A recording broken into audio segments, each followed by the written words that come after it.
Hey guys, absolutely awesome to have you here today. I got a really good video. It's going to help you pick up some swing speed, get in the rhythm. If you feel like you're struggling when you're trying to crank those drivers out there, it feels like your arms and your body are totally disjointed. They're not working together. We're going to talk about how to get that great weight shift, how to get that nice power draw, and I got some really simple steps to do this. Let's go and get started. All right guys, if you're joining us from YouTube, remember to click that subscribe button. I got a ton of great videos coming out for you all this year, really gonna help you with your game. But if you don't click that subscribe, you're not gonna be notified when those are released. All right, so let's start with one of the most common problems that I see, which is weight shift. And the biggest problem is people are starting their weight shift way too late. So for example here, to make a really good powerful swing, and there's been a ton of research on this, to all kinds of different scientists that are working in the field of golf. There's these pressure plates, Swing Catalyst has them, Body Track has them, even My Swing has a new one where it tracks the pressure in both of your feet. And what they're finding with the best players is that players are shifting their weight to their right early in the swing, just like you would in baseball if you're trying to throw a 100-mile-an-hour fastball, just like most sports. I'm gonna shift that weight to my right foot.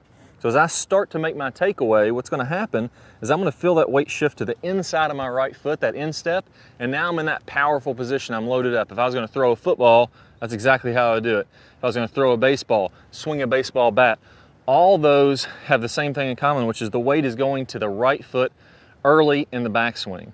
Same thing's happening in golf here. You gotta load up to that right side to get powerful. But what's happening a lot of times and what's been taught is that we go to that right side and we wait all the way until we start the downswing to then shift to the left. Well, that's way too late. If we wait till the downswing to start that weight shift to the left, you're gonna feel like your hands and arms are working across your body. You're gonna feel like you don't have very much power. And to be honest, it's gonna be a lot easier to have that over the top type motion because your right foot and your right arm are coming down at the same time. So it can cause a lot of problems in the golf swing. Well, I've got a great drill for you that's gonna solve that. We need to get up, get out of your chair right now. If you're sitting at home, do these drills with me. It's really gonna help you. So let's lose the golf club here to start. What I want you to do is just put your hands and arms across your shoulders.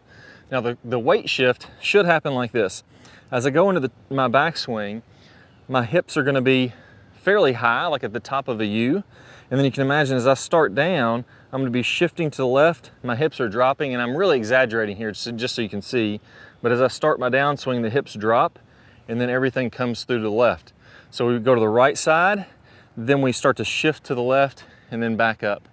So my hips are kind of making this U-type motion. Go ahead and do 5 or 10 of those where you really feel like I'm getting my knees separated, I'm getting into the ground, and then I'm pushing into the ground to the finish. So I'm going right side, drop down, over to the left side. Do 10 or 15 of those to really get into the rhythm. Then what we're gonna do is we're gonna make it even more exaggerated. I want you to grab a club now, and I want you to put your feet together, put both the feet touching each other. And what I want you to do, as soon as you're doing your takeaway, go ahead and start to step forward. And I'm gonna show you why this is so important here in a second. So start to step forward, then I'm gonna step into the ground and swing on through. So what's actually happening, what the best players are really doing, instead of waiting until the downswing to start that shift to the left, what they're really doing is, as the hands are about halfway back, this left arm is parallel, now your weight's gonna start shifting to the left as you're completing your backswing. So your weight really begins to shift left here, even though your club is still going back. And then as I'm coming down in the swing, I've got all this lag, I'm gonna drive that left foot in the ground and then whip that club on through. So the two key pieces here are, we have to start our transition early. So we get to the right side, we start our transition left early, and then number 2, I really have to drive down and out with this left leg to sync that up. So 10 or 15 swings, starting with your feet together. As soon as you take that club back, we're gonna start that step and then really come on through there. That's gonna get you that great weight shift. Now the big mistake again I see there is keeping the feet together, going all the way to the top, and then trying to swing down at the same time when you're stepping forward. That's that weak, disjointed move where your arms and your body aren't working together. So get that step early. Now once we've tried that, let's go ahead and kick it up another notch. Let's grab a tee here. And what I'm gonna do is I'm gonna set up to where my left foot is gonna step on that tee as I swing forward. So I'm gonna set it up to where if I step, it's gonna hit about in the middle of my foot, right in the center, and I'm gonna drive that tee down into the ground. So again, start with the feet together, Really let that weight go early. And I'm really gonna try to smash that down into the turf. Now I did catch a little bit of it. Actually broke the tee in half there. And that's the idea. It's not about that tee, it's about driving into the ground, really getting a lot of force so you can get that club to whip through contact and get a lot of the speed from it. So again, let's recap on those and then let's take it to the ball. Number one, I want you to feel the hips rotating and then moving right and then left as you're going in the swing. So that's just the overall motion of the hips. They go to the right, shift down and to the left, and then come on through. Then we're gonna do a few where we take the early step, swing on through. Once we get comfortable with that, we're gonna do that same early step, but I'm really gonna drive into the ground. I feel like I'm driving that tee hard into the ground to get a lot more speed. Now finally, let's put this to the test. Let me swing one where I go to the top and then I start down with my weight shift and my arms at the same time. So that's gonna be kind of like this, where I go to the top and then I'm trying to shift my weight and swing, but I'm keeping my feet together. That's that misconception out there that we need to shift to the left once we're at the top of the swing. Let's see what kind of swing speed we can get when we do that. I actually hit that one dead straight, pretty solid, about as good as I could hit one doing that. So it looks all right. We can get a little bit of speed doing that, but it felt like my hands and arms just weren't synced up. My body wasn't synced up, and I was lucky to hit one pretty good. So I got 109 miles an hour club head speed doing it the incorrect way, 234 on the carry. Now let's do it the right way. Let's work on that weight shift. I'm gonna hit one doing that weight shift we just did. I'm gonna feel like my weight starts to the left early and then I'm really driving into the ground there. Let's see how much more swing speed that we can get.